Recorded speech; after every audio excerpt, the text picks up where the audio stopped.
What is up, strangers? Let's talk about how long it's been since we have been on a ride together. 2 years. So long that we have a completely new bike. Again. And if you followed the channel for any kind of time, or if you go back into some of the older videos, the bike we're on might on some level look familiar to you. Most recently, the last kind of round of videos that we did 2 years ago, a year and 11 months about, were on my 2019 Africa Twin, which I sold kind of at like the peak of the whole like vehicle shortage thing that we had during, I guess you would call it COVID. It was like the tail end of COVID. I had went on a website, and once again it's been almost 2 years. I don't remember if it was like Bike Buyer or one of those style websites where you put in the information about the bike you have, and then you get offers from different dealers, and I think even like registered buyers can like make offers on the bike. And it's kind of like the same concept as like a CarMax would be for, you know, automobiles. That hassle-free, like I think even that website will come and like pick up the bike if the website itself buys the bike from you. So I put that bike up. It just got to a point where I was really busy with work and just not riding like at all. I was riding maybe like once a month, something like that. So it just didn't really seem worth a monthly payment on a bike that I wasn't really utilizing. So a dealer reached out, local dealer here in Colorado, and offered me basically what I had paid for the bike. And I had owned that bike not real long, like 6 months, like October to like March or April, something like that. Offered me what I had paid for the bike, which at the time was kind of insane because I didn't think that the economy was in a place with motorcycles like we were for the longest time with cars, where you were getting, you know, more than like MSRP for used stuff. Especially on something like my Africa Twin that I have was a DCT, so it was like the automatic, you know, no clutch. Kind of an oddball bike, really. Like purists don't love them. I never really got super comfortable riding it, just because I like having a clutch. I like having the ability to manipulate throttle and clutch while riding, especially off-road. So I just never fell in love with it. I loved the bike itself. I also had a situation where I dropped the bike like on a muddy trail, and trying to lift 530 plus pounds in a muddy off-road setting was just a pain in the ass. So I ultimately ended up selling that bike, and I went bikeless for almost 2 years. Bikeless for so long that we built a house, moved into that house, have lived in that house like a year and a half, and I just now, about 6 weeks ago, picked up a new bike. New to me anyway. So this is my 2013 DRZ400SM that I have converted to be more of an S. And like I had mentioned, if you guys have spent any time lurking on the channel, or if you have checked out any of the older videos, that's the exact same year, make, and model of Lucy, which was my white DRZ that I had when we lived in Nevada, that I just loved. That bike really like sparked my interest in dual sporting and being off-road. Nice Ferrari. and that whole culture of motorcycling. Before I had been like a crotch rocket Harley guy, had owned a supermoto, had a couple of, had a R6 and a Gixxer 600, but that bike really kind of epitomized what I like to do on a bike. And I mean, right now we're on the road, but I like to spend 80% plus of my time off-road. So that really drove me to want to get back into a dual sport bike. And I know, like, the Africa Twin is a true, in the sense of the word, dual sport bike, and it was a great bike. Super, super great on road. I mean, maybe, and I haven't ridden one, but like based on things I've seen online and like opinions and perspectives and whatnot, maybe only bettered by like the GS, the BMW GS, as far as on-road stuff. I mean, that bike would cruise at 100 plus miles an hour all day long, no buffeting, super comfortable, quiet, and just effortless.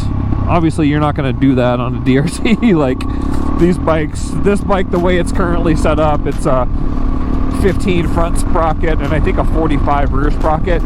This guy will barely do 80 on the highway. I mean, it'll do it, but you're going to be screaming. So after kind of having that secondary experience with a dual sport being a bigger, more expensive, heavier off-road bike, decided to go back to being on a DRZ. And I'm currently in a place where I really like it, I enjoy it, but we're also in that honeymoon phase. Just got the bike, like I had mentioned, about six weeks ago, maybe a little bit longer, but you know, still enjoying like all of the stuff that comes along with like when you get a new bike, right? So the modification process and like the customizing to what you want and all that stuff. So actually kind of on the tail end of that, have really done quite a bit. I've really done quite a bit to the bike in that short amount of time. And a big part of that is because I have already done all this stuff to a DRZ. I've modified this one almost to the exact spec of the previous DRZ that I had, just because all that stuff that I did was kind of tried and true. It all worked. I had spent a year with that bike and those modifications, and I knew the stuff, the potential pitfalls, and the stuff that didn't work and the stuff that did. So it made customizing and modifying this one so much easier, because I knew what stuff to avoid, you know, what stuff worked and what stuff didn't work. So anyway, I want to take a short little ride today, introduce you guys to the new bike. Haven't settled on a name, don't really have a name, don't know if I'm gonna name it,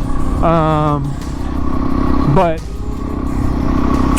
get you guys kind of acquainted with the new Chariot, so to speak.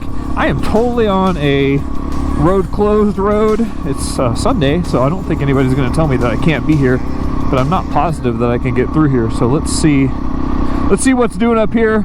I've got a cool little spot we're going to go check out, just as part of the adventure side of the Colorado on two wheels. Nothing too crazy today, but just a place I can go and kind of get you guys acquainted with the bike. I've already been doing quite a bit of riding, so it's not like in showroom condition. It's quite muddy. It is March here in northern Colorado, so we have quite a bit of mud and crap everywhere that I have been riding through. So the bike is quite a bit dirty, but you're gonna get like a real perspective of how the bike lives, right? Because it's after all, this is just a tool. It's not a show bike. So let's get to where we're going, and I'll introduce you to the bike. Alright guys, so as promised, let's talk a little turkey here on the bike. I'm going to throw my gloves up here. This is very impromptu, so I don't have a list in front of me of everything that I've done, but I'm pretty sure I can remember the majority of it. So this bike started life out as a fully white with the blue graphics DRZ400. I'll post a picture up here so you can take a look at that. And the funny thing about this bike and this purchase and the whole process of getting this from the guy I bought it from, Either he didn't know anything about motorcycles, or he lied to me about pretty much everything, even up to possibly the mileage that's on this bike. So this bike had right at like 6,200 miles on it when I bought it, and it was a two-owner bike. It really originally started life in Wisconsin, and then he bought it there from the original owner, and then brought it to Colorado, which is where I ended up buying the bike. It was in Supermoto dress when I purchased it, and the guy I bought it from was probably 32-ish, and taller guy, probably 6'2", so perfect for like a Supermoto, especially a DRZ, because they sit so tall. And I said, you know, why are you selling it? And he's like, it's just too much bike for me. I've never heard anybody say a DRZ400 is too much bike for them, but he had like pit bikes, and he's like, oh, I just ride these things, which I don't know. I digress. It was just a very strange scenario, but I tell you that to tell you that, you know, he said, oh, it's got 6,200 miles on it. It's very lightly used. But I mean, when you buy a motorcycle and it's got things like this, that's a pretty big gash. There's another one on this side where this thing has had some really rough hits. It had different bar ends on it when I bought it. They were kind of hashed up. Had an aftermarket headlight fairing and an aftermarket fender on it. And then there was a lot of kind of damage to the Supermoto wheels, like scratches and deep gouges, things like that. So just a lot of stuff didn't really add up. And he had posted some pictures, or he had sent me some pictures rather, before I made the drive down to Denver to pick it up, of it off-road. And you know, it appeared that he had ridden it off-road quite a bit, but I don't know if he was just bad at riding and dropped it a bunch or what. Also, he had bought like a fender eliminator, didn't have any turn signals on it when I got it. Said he didn't know how to wire them in. Just very weird stuff. So I get the bike home. I bought it, gosh, like January-ish, and didn't ride it. There was snow on the ground when I bought it. I loaded it in an icy alley in Denver, which was about as sketchy as it gets. And I get it home and I started, let it run, do the oil warm up, you know, to check the oil level, and there's literally no oil on the stick. I had added this window later. I like those quite a bit just to see your oil. But no, there was no oil on the dipstick at all. And when I dropped the oil drain bolt, probably if a half a quart came out of it, I would be surprised. And I did all of the different drains. I did the upper drain, the lower drain, obviously drained everything out of the oil filter hole. Very little oil in this bike. So just a very strange scenario. Seems to run fine, doesn't run hot, has plenty of power, doesn't really knock or anything like that. So went ahead and moved forward with kind of the build out, if you will. So as far as stuff that I've added, like I had mentioned, the bike started its life out completely white. I did Acerbis plastics front to rear. So actually this is a Acerbis front fender, but that's off of like a WR450. I don't like the DRZ style. I think they sit funky, so bought that guy secondarily after I bought the rest of the plastics. So also added the Acerbis, I think it's 3.7 gallon tank. It's the one from like Rocky Mountain ATVMC. Obviously redid all the graphics as well.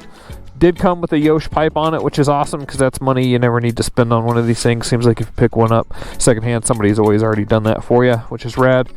I did the Ricochet skid plate. I did have this powder coated black.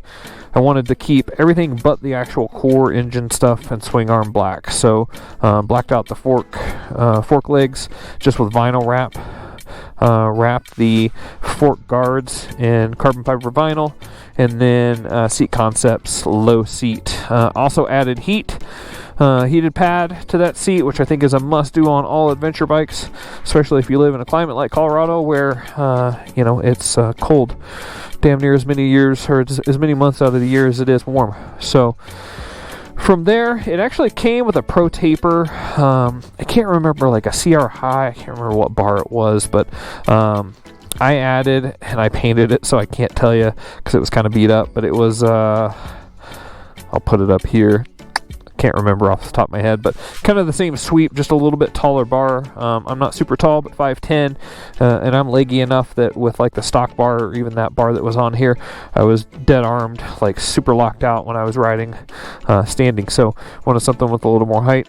Did the Scott's pillow top. Actually, I think these are Pro Tapers, but they're the pillow top style grips. And then underneath there, I did the Tusk grip heater kit. Highly recommended. Has a really ugly switch, but at any rate, it's a really nice upgrade. Especially, I like to ride with like thin motocross gloves just for feel. I don't like huge, thick leather gloves, and especially on days where it's like, you know, sub 60, it's really nice to have heated grips because your hands just do not get cold. Added the Tusk D-Flex guards, hand guards, lever guards, whatever you want to call them, with the integrated turn signals. I think that's a super clean look, and they're like $80, so about as inexpensive as it gets. Thumper Talk fork light brackets and Thumper Talk lights. Great upgrade. A little pricey on the fender brackets. I think are they $40 a piece, $30 a piece, something like that? At any rate, like, I had built my own bracket on my previous DRZ off of the factory bolts and kind of hung lights off, and that worked great. I did 4-inch cubes before. The Thumper Talk lights are super, super bright, really, really white. Really, really good upgrade as far as lighting is concerned. This had an Acerbis like Supermoto headlight shroud on it that was just disgusting. Had a nasty halogen headlight bulb in it, looked gross, so I went and ordered an OEM black DRZ headlight shroud, and then I put in LED headlight. I always like to add a touch of yellow, so I've got yellow transparent like headlight wrap that sits over the high beam, so you get like kind of a yellow fog light effect. From there, obviously swapped out to these are Excel Warp 9 wheels that actually came with the bike, which was rad because my intention was to buy a Supermoto, sell the Supermoto wheels, and then buy some Warp 9 wheels. So the fact that this came with them was just a really great addition. Added some, I think it's the Ricochet radiator guards, you know, $40 or $50. Pretty good piece of insurance there for, you know, stuff coming up.